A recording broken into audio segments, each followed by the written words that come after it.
Steph here from stephsafandos.com, and welcome to this video on self-sabotage. Self-sabotaging our lives and self-sabotaging ourselves and the other and our relationships in relationship. This is an interesting topic and one that runs extremely deep. This topic runs at depth. And what do I mean by that?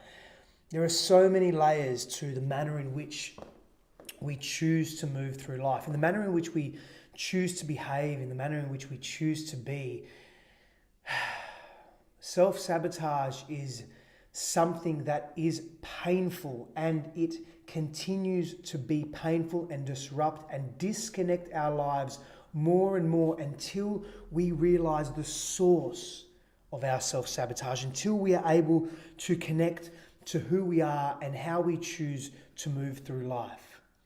And I say that often. I say that movement through life. I mention movement through life often. Why do I mention that often? Because our movement through life determines the quality of the lives that we live, determines the way in which we live, determines the manner in which we function, in the way we feel about ourselves, in the quality of the experiences that we have, and the quality of the people and the relationships that we draw into our lives. Now, self-sabotage can often ruin the quality or the opportunity to experience quality, health, mobility and well-being and evolution, expansion and growth in relationships, because self-sabotage is more concerned with familiarity and more concerned with safety and more concerned with immersing in postures that are known to the ego self.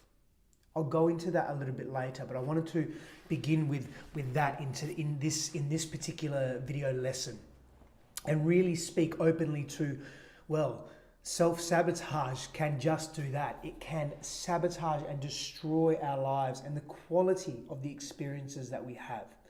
So how can we describe self-sabotage? Self-sabotage can be described as a combination of negative thoughts, negative feelings, self-defeating behaviors. And these not only self-defeating behaviors, but self-defeating models of reality, self-defeating belief systems. And they can be caused by a low self-worth, a lack of belief in self, a lack of finding value in self, and a lack of confidence in our ability to move through the world. And effectively, these posturings create roadblocks to our success. And success, of course, can be defined in various ways. We're not only defining success here in having an idea of wishing to achieve something, and then, of course, actualizing that in the physical world, in the material world, but we're also defining success by our ability to step into our courage to tread the path, to be immersed in the journey of what it means to live life. And that by definition is success as well. So self-sabotage halts us from even experiencing the journey. Now, the behaviors generally that are experienced, they're subtle behaviors, but when we can learn to recognize them, we can begin to overcome them, we can begin to make some serious change and transmutation and transformation in our lives. And what happens is that we begin to enhance and evolve and expand the relationship to self. And as a byproduct, we enhance the relationship to others. We begin to move out of this space of feeling self-defeated. We begin to move out of this space of not being connected to self. We begin to move out of the space of not being in contact with our authentic nature. Because we will be presented in life with so many different experiences that are there to challenge us, to assist us to expand and grow. And I've spoken to this in previous videos. Expansion and growth is the core and the crux of our existence on so many levels and layers. When we are challenged, we have an opportunity to grow profoundly. Self-sabotage, or mechanisms of self-sabotage, behavioral, emotional, spiritual, psychological, physical self-sabotage, will take control when the ego is threatened. Because the ego thrives on familiarity. Familiarity is comfortable. Comfort equates to safety. And the primary function of the ego is to feel safe, is to preserve one's self. Be mindful when I speak to that, when we speak to that openly. It is a natural process that takes place. The ego only wants to be surrounded with certainty and familiarity. Anything that challenges our being, our experiences, where growth is possible, where challenge takes place, where difficulty is experienced, where an arduous time may be moved through, the ego does not want to know about that. And there are evolutionary reasons for this, physiological, biological reasons for this, and social reasons for this, and cultural reasons for this as well. So we begin to understand with greater clarity the importance of being challenged and the ability to notice these subtle behaviors and how they are justifying our bypassing of the experience that may lead us to greater growth and potentiality and experience wonder and love in life. We begin to pay closer attention to this. So let's look at the various forms of self-sabotage. And there are many. There are indulging is a form, and I'll break a couple of these down actually, and I'll give you a really interesting example of the rat park experiment. We'll talk about that in a moment. But indulgence. So we can talk about indulgence in any activity, generally food, or indulging in a particular experience. So overindulging where we do not find that we're experiencing harmonious balance in life. Now, in one of my models, in the harmonious balance model, we go into the 12 principles that assist us in experiencing harmonious balance in life and what that actually means for us and how that benefits us. But let's look at other forms of self-sabotage. Addictions. Addictions and extreme behaviors, generally in the form of alcoholism, workaholism, drug addictions, addictions to love, addictions to lust, addictions to short-term gratifications, and addictions to experiences that move us and shift us away from being present. In other words, experiences that allow us to ignore the pain or the challenge. And that leads us into extreme behaviors, self-medicating, self-harm, disempowering self, so experiences that disempower us. In other words, we are not good enough, so we will have an idea that we will disempower ourselves and place our power outside of ourselves because we are not able to. We are not capable. We don't have the skills. We don't have the capacity, the understanding, the connection. Negative thought patterns, low self-worth, a low belief in self, low self-esteem. These are all forms of self-sabotage. These are all forms of not truly openly connecting to self and not openly allowing ourselves to be fully immersed in an experience where we can gain from it, but rather it's too difficult, it's too challenging, so we ignore it, we bypass it, we simply just move beyond it, and we never ever grow. And we are actually, if we're not growing, we are stagnant in life, and if we are stagnant, we are living a mediocre life. Now, I don't know about you, beautiful people, wonderful people, but living a mediocre life is not something that deeply interests me, and the people that I am fortunate or blessed enough to work with, it's not what interests them either. You know, I'm very blessed again to speak in front of hundreds of people, sometimes thousands of people, and no one in that audience wishes to live a mediocre life at all. We wish to excel in life, but here's the thing. We can't excel if we continue behavior that limits us. We cannot excel and thrive, not just survive, but thrive if we engage in behavior that is limiting to our authentic prowess. Sit with that for a minute. Let that settle in your being for a little bit. There's a typical saying in addictions, so we'll look at addictions for a moment. I did all the things I wasn't supposed to do.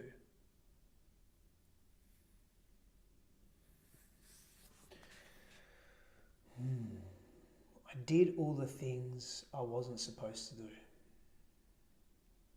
I have an interesting take on addiction, and I want to speak to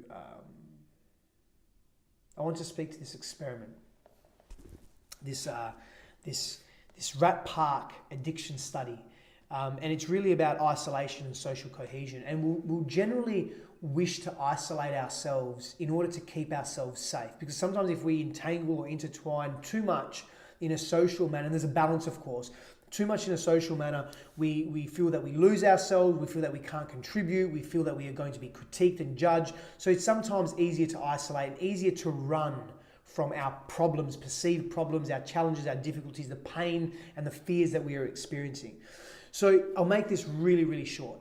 So there was a study looking at addiction in rats and heroin. And effectively these rats were in cages, and they were given water, then they were given water with heroin in it, and water with sugar and heroin and so forth, and these various combinations. And they were finding that these rats were becoming highly addicted to the sugar and the heroin and so forth. And one scientist thought, well, these rats are in cages, like they don't really have a choice. Like there's no stimulation, there's nothing here that is challenging them, but there's nothing here that is actually giving them life, that is actually, and remember, challenge can give us life, right? There's nothing here that's actually feeding their souls, so to speak. We'll use that term, yeah? That is stimulating their senses, okay? Psychologically and physiologically, neurally. So what these scientists then went out to do is build this rat park, like this enormous rat park, like a theme park for rats. And they found, long story short, they put water in heroin in water and sugar in water and so forth in water, and they found the vast majority of the rats, like in very high percentile, did not even touch the heroin, did not touch the sugar. They were not interested. They were too busy exploring. They were too busy being stimulated by their environment and socially being cohesive with each other in their environment. Now, most of us live in cages. We live in cages of our own creation, ignoring our actual desires, ignoring our authentic self. We try to do what we think is right or good or healthy or admirable, pick your poison, but sometimes this arrangement just doesn't work for us. And sometimes it does work, but sometimes it doesn't. And most of the time it does not. Self-sabotage is not an act. It is a process, a complex, tragic process that pits people against, now this is really important, it pits people against their own thoughts and their own desires and impulses to move towards authenticity, to move towards life and thriving. Though we all make mistakes, a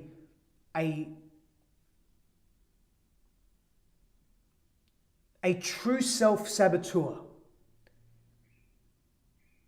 continues to try to fix those mistakes by top-loading them with increasingly bad decisions, because those bad decisions become familiar, they become the norm, they become safe.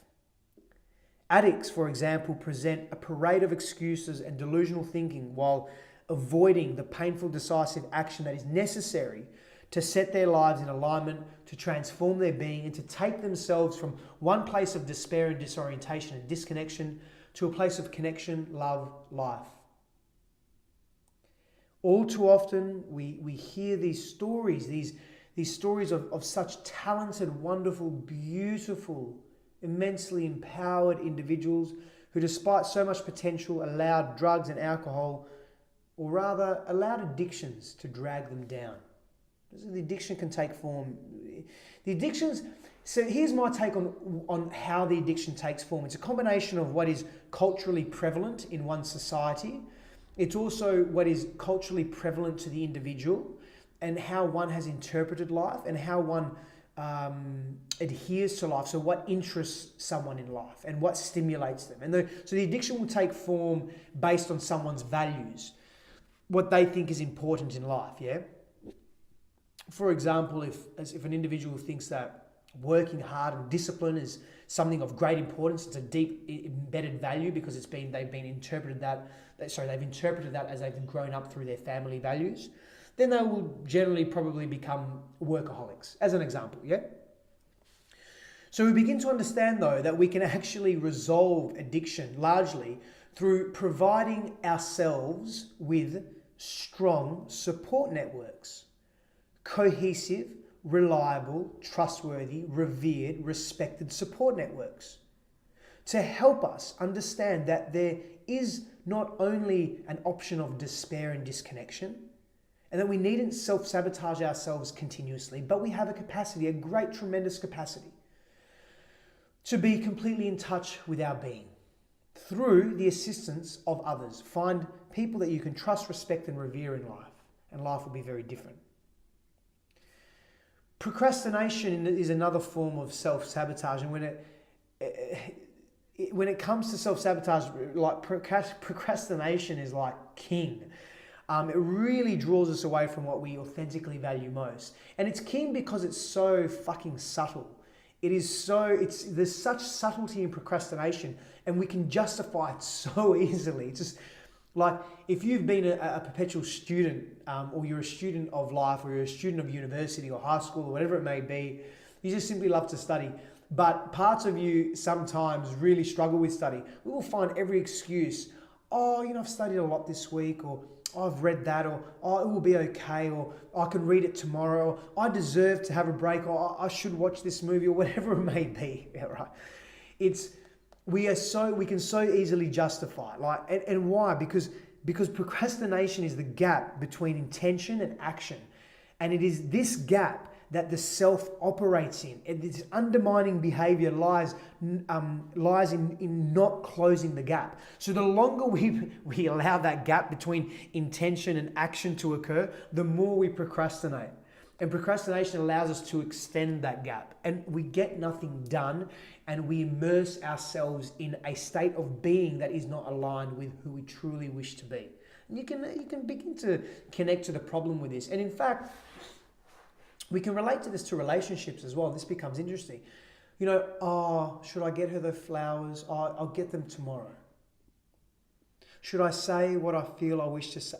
It can wait till tomorrow. Should I get that gift today? Should I have that conversation today that is really hard to have? I'll have it tomorrow. Tomorrow never comes, wonderful people. We must close the gap. There's a book written, I can't remember the gentleman's name. It's actually a book on dating. But he has a 3-second rule in this book, and he goes into some of the science behind it. And there is some truth to this with respect to the neurological. I think I've done a short video on this. In fact, if you go to my YouTube channel, Steph Stefandos, I'm sure there's a video there called the 3-second rule. And you'd be able to find that under the playlist Daily Wisdom Videos or something like that. Yeah, it will be there. You can type it in the search engine in YouTube. Anyway, what this gentleman basically effectively says is that if you're at a bar and you wish to talk to a potential mate, whether it be male or female, if you procrastinate and leave it too long, it won't happen. The longer you leave it, the harder it is. Once that 3 seconds passes, if you don't take action, you're probably not going to... The more time that passes, the higher the percentage that you're not going to take action. And he goes into neurological reasons for this and evolutionary reasons for this and so forth. But fear begins to take over. We tell ourselves stories after story after story, and we justify, and we continue to justify. And where does it take us? It doesn't get us anywhere. When we make an intention to act, and when we make this intention to act, and the time comes, but instead of acting, we get lost in our own deliberation. We make excuses to justify like an unnecessary and potentially harmful delay. Who makes this decision? We make this decision. The ego self makes this decision. In fact, it sabotages its own intention out of fear. Fear of something different, fear of a future projected thought or feeling patterning that may or may not occur. And we embed that in our psyche, in our consciousness, and we believe it's real. And we lose ourselves in that. We lose ourselves in that pain, or in that potential pain. So let's move on to why we self-sabotage. Let's move on to why do we do this to ourselves? And there's so many different reasons. I'm going to provide you with roughly 7 reasons here, maybe 8, maybe 9. thereabouts. But there are so many reasons why we sabotage. And look, I just want to go into a few of the prominent reasons why we self-sabotage, because if we can begin to recognize why we self-sabotage ourselves, we can begin to catch ourselves before we act in that space. We can begin to say to ourselves, have this discourse with ourselves, I'm about to make a choice that actually isn't aligned with my authentic self. What would happen if I made a choice that was? And fear may come up, and the feeling of death may come up because it's something new and it's something that is quite scary. But if you can sit with it and breathe through it and believe in yourself just enough to take action, life can change. Life can change. So, the first is, fear for starters, but fear of change in particular. The unfamiliar, not being safe in a pre-established belief system. Feelings of unworthiness will generally stem from this. So fear of change, the ego, we spoke about this earlier, the ego does not like change. It fears it. It is a threat to its existence, to what it knows. And look, the ego just wants to keep us safe. It's not a bad thing. It just wants to do its job. And its job is self-preservation. Its evolutionary task is to self-preserve one's identity and place in this world. Anything that is change, once these beliefs or models of reality are ingrained in our being, change is just not safe. So the ego will self-sabotage. The self will self-sabotage in any way possible, as some of the methods we mentioned above: addictions, extreme behavior, procrastination, self-medication, where we begin to ignore this change that is gnawing at us, this change that is wanting to occur to take us to the next level of our evolution. It is natural for us to grow in life. That is what we are here for, to grow and to become these wonderful human beings. And if we are stagnant, we are not wonderful. We are not wondrous. We are mediocre. And every single person I'm speaking to right now is not mediocre. We are not mediocre. I could be speaking to 7.2, 7.3 billion people right now. None of us are mediocre. But if we place ourselves in that space, we will always get what we have always got by making the same repetitive choices over and over again. Next reason why we may self-sabotage is control. Again, linked to various fears. But we wish to control our circumstances. And it comes from self-preservation and safety. We wish to be safe in our movement through life. We wish to control as much as we can, because with control comes certainty. And certainty is a human need that we require in life to function, to move through life, to be a grand version of self through life. It's true. And its certainty is necessary. But too much certainty is not stimulating enough. And we will often self-sabotage in the name of control to ensure that we have complete control over our lives and over our circumstances, which is very difficult. It is almost impossible. We cannot control what is outside of ourselves. We can only control what is within us, and we can only control how we respond to life. We can only control how we feel about life, how we react or respond to a particular set of circumstances. That, my dear friends, is where we need to place our focus on here, on the inside, within ourselves, not what is happening outside of us.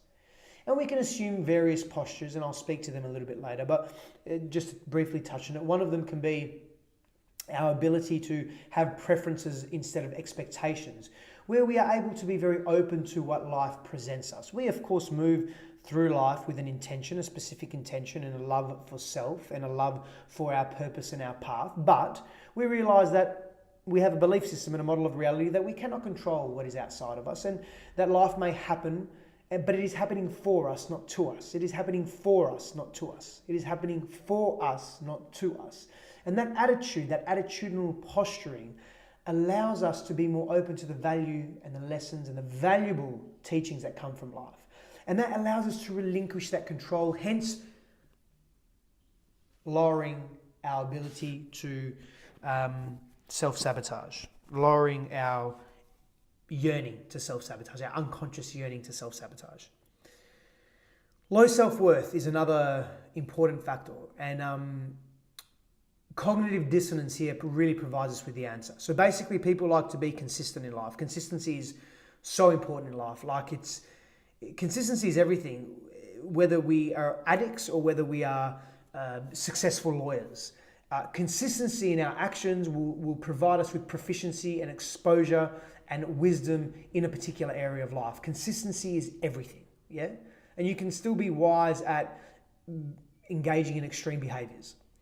But usually our actions line up with our beliefs and our values. But when they don't, this is interesting, we get uncomfortable and we try to line them up again. We try to line them up again. And that's why if we start to stack up our achievements but think we're worthless or incapable, or fill in the blank deficiencies, any deficiency you may have, we pull the plug to get rid of the dissonance, because we do not want to experience that. We do not want to experience these overlaps of conflicting ideologies, and it feels bad to fail, but not as bad as it does to even succeed. So this becomes really interesting, this dissonance here. So what we do is we self-sabotage, and we say, well, we're not worthy enough to be successful. We're not worthy enough to make that. We're not worthy enough to be that person.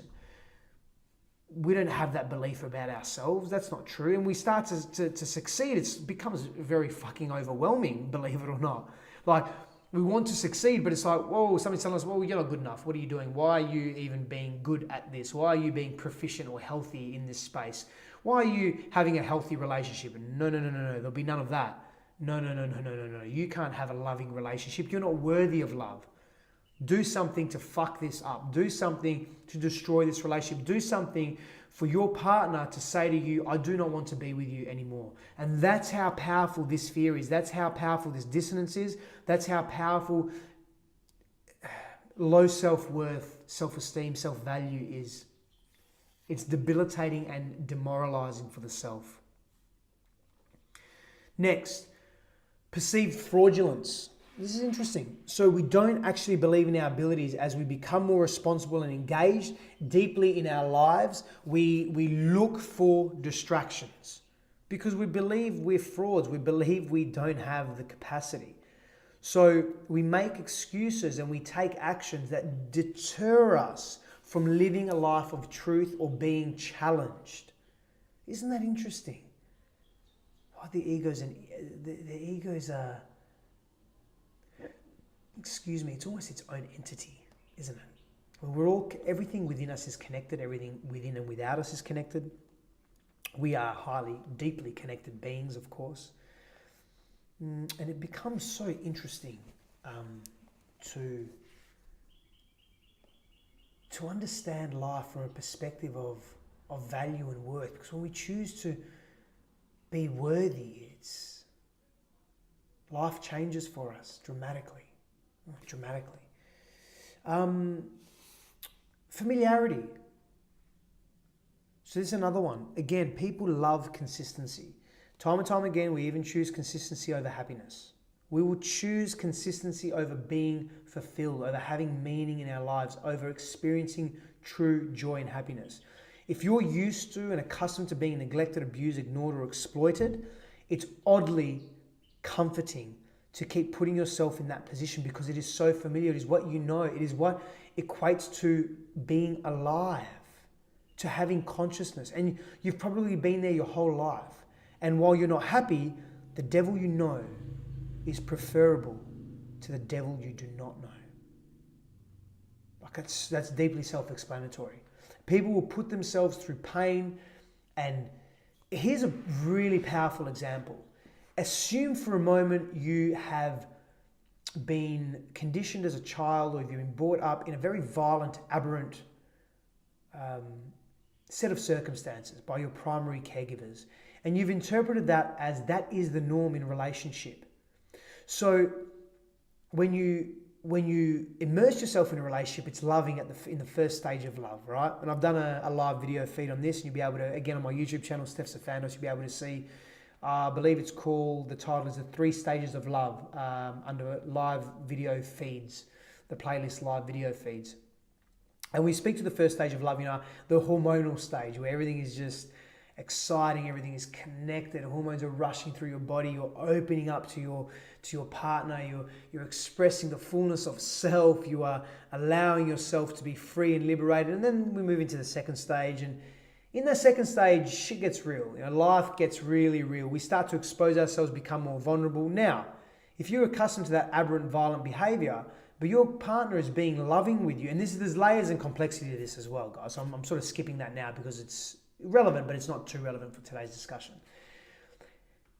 And we are like, whoa, what's all this love business? This is not what I know. The unconscious self is saying, this is not what I know. This is not what is familiar. This is not what a relationship is. A relationship is when people fight and argue and demoralize each other and demean each other, and that's how they stay together. So that's what you begin to do. And as absurd as that may sound to some of us, it wasn't absurd to me for so long, for such a long time, until I became deeply, acutely aware of it. So unless we're aware of these patterns, and that's for us to really absorb and acknowledge and break down our belief systems and models of reality. In the Chaos to Clarity online program, we do that. There's a couple of specific lessons that are dedicated to breaking down our belief systems, breaking down who and what we are. A beautiful place to be. So when we start to realize that, wow, these beliefs actually don't serve us anymore, which leads us into our next point, which is really around early mislearning as a child. Like we literally mislearn, and this is very, very similar to the familiarity component of what I just spoke about with respect to self-sabotage, is that we mislearn how to be and how to interrelate and how to react, and rather how to respond and how to be with ourselves. So we learn these very negative, destructive, debilitating patterns of behavior, and we become accustomed to them. And because of this mislearning as a child, because we weren't properly, deeply taught how to be that wonderful version of self and how to behave in particular ways, we become rejected by people. And we wish to just simply reinforce that. So we are constantly being rejected. And that constantly reinforces who we are meant to be in life, which demoralizes us and lowers our sense of worth. It becomes problematic. It becomes deeply painful for us as well. And our last point is obsession with perfectionism. We become so obsessed with wanting to do everything perfectly. And this obviously is a model of reality or belief system that we've cultivated from a young age, where we believe that unless we have a very rigid mindset around this, unless we are doing something perfectly or properly or 100%, it's not worth doing. So then, if we know somewhere in our consciousness that we will not be able to do this perfectly by our definition, we will self-sabotage that experience, we will self-sabotage that project, we will self-sabotage that relationship. We have such high, rigid, locked-in, closed expectations on ourselves, and we project that onto others, so generally our relationships will constantly be in disarray. Narcissism can be a part of this as well. Narcissism can stem from perfectionism, or perfectionism can stem also from narcissism. They can at times go hand in hand and complement each other. And it becomes a very painful experience in life. So there's some of the reasons why we would self-sabotage. So how do we look at remedying this? How do we look at moving beyond self-sabotage, understanding self-sabotage, connecting to self-sabotage, being at peace or at one with self-sabotage? How do we go about doing this? Well, interestingly enough, there are a few ways. There are many ways, and I'm going to list 9, 10, 11 today. And of course, know that there are many ways, but I'm hoping that some of these will resonate with you and that you can connect to these posturings, these newly defined models of reality that may just change your life a little bit, that may lend themselves to you being in greater control, or rather having greater mastery over your life. So the first is just be you. Be authentic. Now, when we are not ourselves, we feel unworthy. We feel we do not deserve. By stepping into our courage and living our truth and being proud of who we are, and this is a long process, people. There's gold and there's wisdom in what I'm saying, but there's also layering to, like, deep layering to this. Be you, be authentically, congruently, truthfully, openly you. And when you live that life, you are proud to live that life, you are connected to self, you feel the love that you share for self, and you bask in that glory. You bask in that wonderment. You really, truly do. Be you. Live your life on your terms. That doesn't mean hurt other people. Be selfish in a healthy way and be selfless simultaneously. That term selfish selflessness, once again in the Chaos to Clarity online program, where it's broken down in the 6 basic premises to support selfish selflessness. But in beyond that, it's our ability to also be deeply thoughtful and contemplative of the relational nature of ourselves, to ourselves and to others outside of ourselves. Second, where are you placing your focus in life? Are you choosing to focus on what is working in life, or are you choosing to focus on what is not working in life? Are you choosing to focus on being the best version of you, or are you choosing to focus on all the pain and the fears of past, all the traumas that you've experienced? And are these stories continually playing out in your life and debilitating your ability to move forward? Debilitating you in such a way that you are not connected to the wonderment of you, to your potential, to the potential nature of the beauty that you may experience in life. Because these stories, your focus is on these stories that you are not good enough, that you are not enough, that you are not capable, that you are not worthy, that you are not deserving. Where is your focus? Is your focus on what you have achieved, what you have done, the learning, the teaching, the growth, the value, the gratitude? Is your focus on being grateful that physiologically changes your being, that ceases to expel and release perpetual amounts of cortisol, which causes so much deep stress and ultimately leads to conditions such as heart disease, anxiety, depression, cancer? Who are you being? Where is your focus?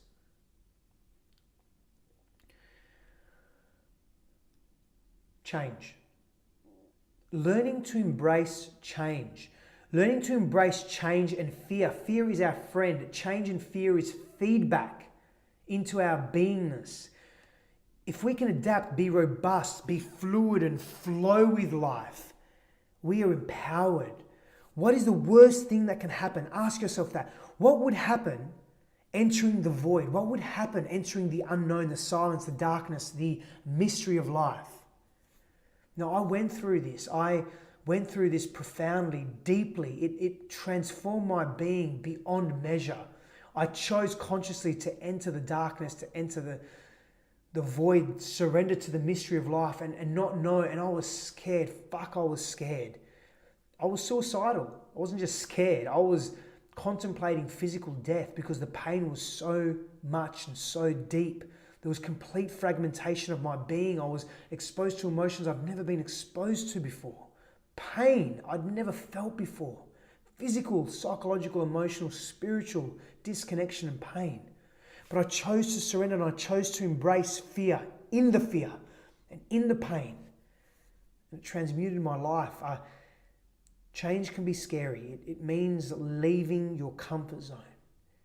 Letting go of old routines, beliefs, processes, venturing into the unknown. It means sometimes deconstructing the fullness of who we are.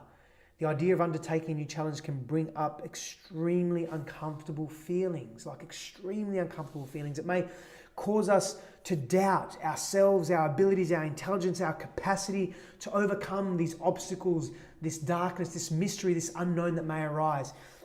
You may decide that fear of messing up or being judged or humiliated or what if I don't measure up? What if I make a mistake? What if I'm wrong? What if I lose the respect of people? It does not merit taking the risk, no matter how attractive the offer.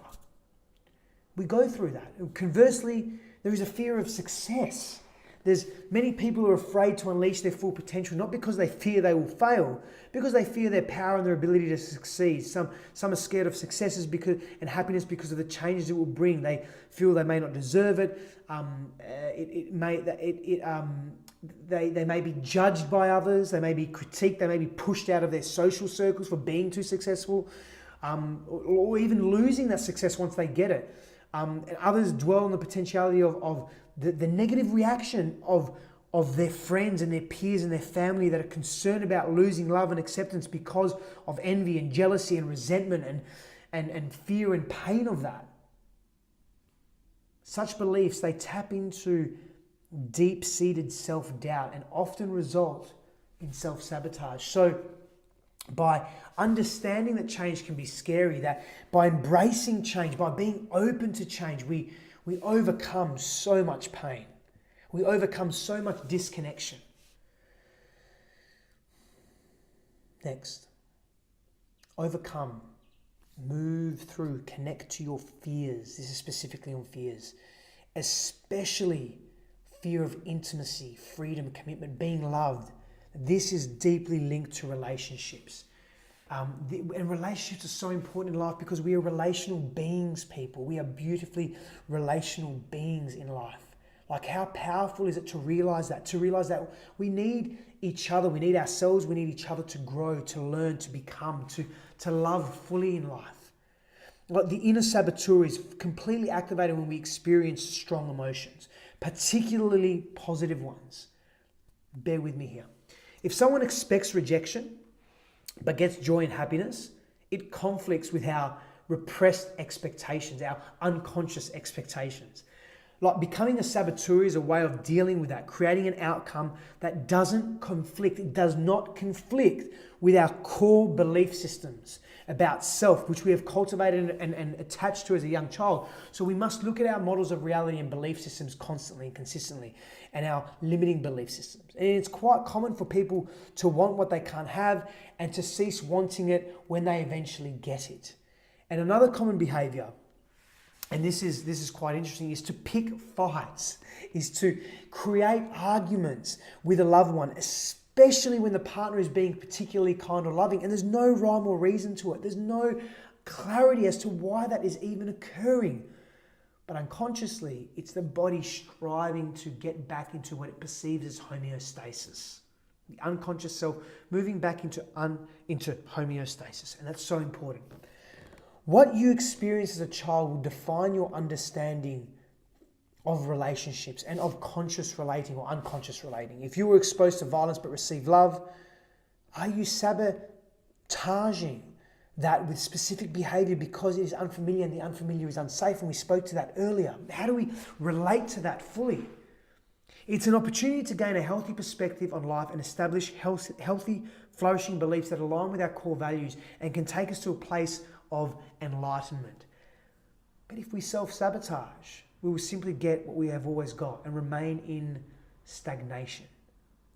Some people find it very difficult to live in the moment, and some people find it very difficult to be happy, to just connect, to have happy relationships, because they're living in fear and constantly expecting the worst, expecting something that is the antithesis of love and happiness and joy. When it does go wrong, often because they have initiated conflict. And then we ask ourselves, why? We bang our heads against the wall. Why am I doing this? Why? And they almost feel relieved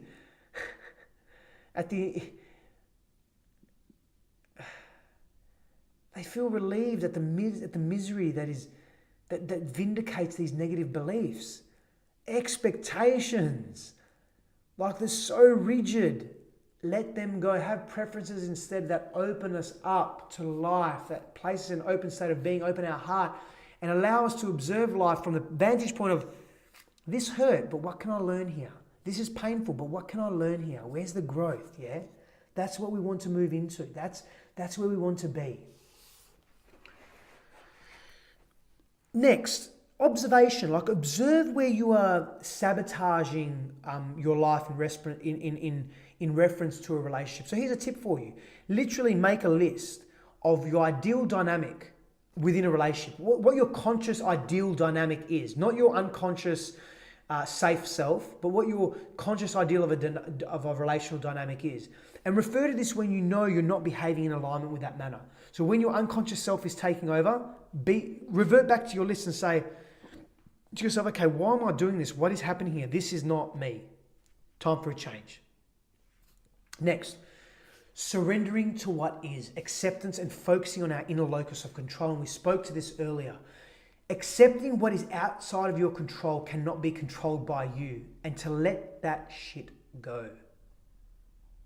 Flow with the river of life. Know that we are in a river and that we are flowing and moving downstream.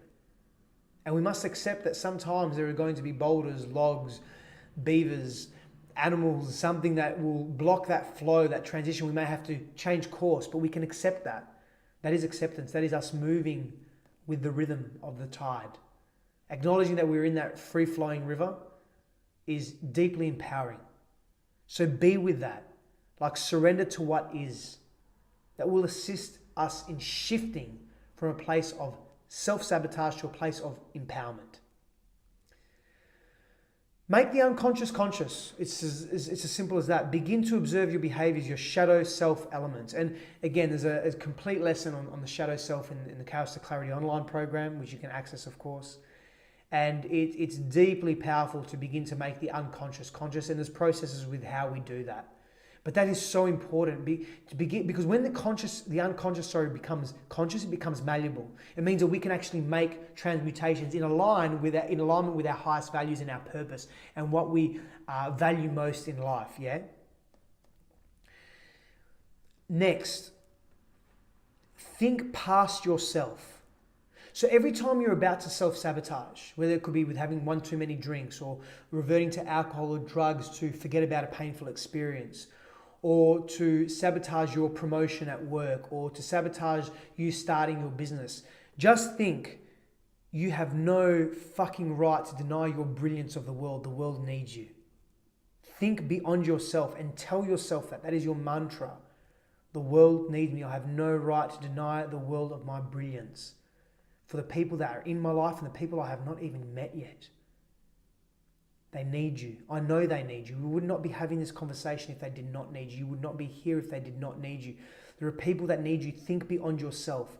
Be beautifully, majestically selfless. And by doing so, you're actually being wonderfully selfish.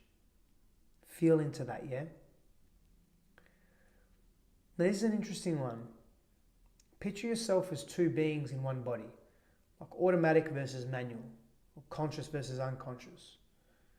So the first is a miraculous, intricate animal, the unconscious self, okay, the automatic self, one whose worldview focuses on the basics: survival, food, cuddling, love, affection, social cohesion, survival. Concepts like cholesterol levels and mortgage payments and car payments and abstract concepts such as being an entrepreneur per se, or PowerPoint presentations, or digging a hole for the sake of digging a hole to put a statue there because it aesthetically looks nice. It doesn't mean anything to it. It's all about joy and gratification and survival. The second being a brilliant, logical, analytical, creative thinker, almost like a high-powered computer. I really look at the prefrontal cortex is that and more. That processes abstract concepts with ease, actually, and is quite creative. So when your animal and your computer self, your unconscious and your conscious self collide, and we spoke a little bit to this earlier in the dissonance aspect of things. When they collide, there's issues, but when they're after the same goals, the two beings in one arrangement, it works wonderfully. Like there's no problem. Like it's easy. So say you're a morning person, for example, and your work, you have a morning shift. No problem. Easy. Okay, there's an alignment there. Say you know a particular vegetable is good for you and you love that particular vegetable. No problem. It's done. It's easy. Life is easy, right? But when your automatic self or rather when your manual self, look at another analogy is using a camera. The automatic function has its function, or the automatic function has its purpose, and the manual function has its purpose. Both are valuable in different situations. So when the conscious self tries to force your unconscious self to do something it doesn't inherently enjoy or connect to or believe in, you will run into trouble. And self-sabotaging trouble is the type of trouble I'm speaking to. You will begin to self-sabotage. And to be exact, self-sabotage is almost always your animal self rebelling against the not so on appearance fun conditions that your conscious automatic self places on you. So the computer self builds this sort of cage of obligations and beliefs. And bad habits are your animal's self's attempt to ease the distress while it's living in that cage. So when we're mindful of that, we begin to really open ourselves up to the possibility of actually being quite different. Yeah. So the last one I want to touch on, I'm not really touching on it, it's just because it's very long, it's a 3-step process that I have that I use to breaking self-sabotage. And there's elements of this that are involved. And there's so much information in what I've just given you now. It's nearly an hour of information on self-sabotaging that will really assist you in learning to shift that self-sabotage. But there's a 3-step plan or process that I have that I use deep in my workshops, because it's something that has to be done almost in togetherness as opposed to me giving you instructions and doing it. But they're available in my workshops and my one-on-one training, etc. But right now, you have so much information to work with, to begin to observe within yourself. That, coupled with some of the exercises in the C2C the Chaos to Clarity program, on belief systems, on response versus reaction, on the shadow self element, on limiting belief systems, on values and purpose. Like, it's just so much. So I wish you so many blessings on your journey. I hope that you've enjoyed this video lesson and you've got something from it. Be deeply observant with your life. Wishing you so much love on your journey, and I'll see you in the next video. Thank you so much for being here. Many blessings.